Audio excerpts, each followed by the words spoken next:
இது வரைக்கும் இப்போ எனக்கு அவர் ரொம்ப நாளாக தெரியாது. முற்றோதலுக்கு வந்த அப்புறம் தான் எங்களுக்கு தெரியுமே. அதாவது முதல் முறையாக நாங்கள் 100வது முற்றோதல் போது அவரை தான் டீச்சர் கூப்பிட்டு இருந்தாங்க. அப்போ தான் எனக்கு அவர் தெரியும், பழக்கமாச்சு. அவர் என்றைக்கு அவர் வாழ்த்தினாரோ அதுலேருந்து என்னுடைய முற்றோதல், அதாவது டீச்சரோடு எனக்கு அவங்க நிழல் போன்னு அவர் சொல்லியிருக்காரு எனக்கு.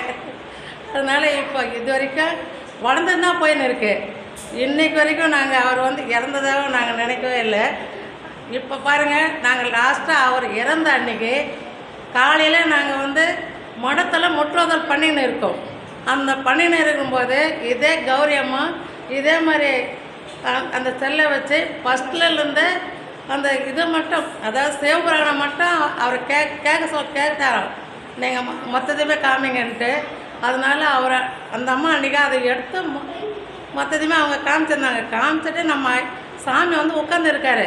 அவர்கிட்ட இவங்க சொல்கிறாங்க. அப்போ தான் நானே கவனிக்கிறேன், இவங்க எடுத்ததையே சிவபுராணம் நம்ம எல்லாரும் பாடினதை இவங்க எடுத்து அன்னை தானே தான் எனக்கு நான் அன்றைக்கி உணர்ந்த, ஓ இவ்வளோ பெரிய புலவரா அப்படின்னு நான் அன்றைக்கி தான் நினச்சிருந்தேன்.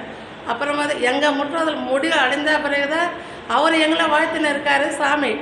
அந்த நேரத்துக்கு அந்த அம்மாவுக்கு ஃபோன் வருது. அப்புறம் எங்களுக்கு என்ன சொல்கிறதுன்னே தெரியல.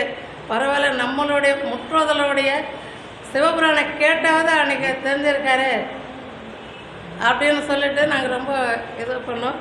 இதுக்கு மேலே எனக்கு பேச தெரியல.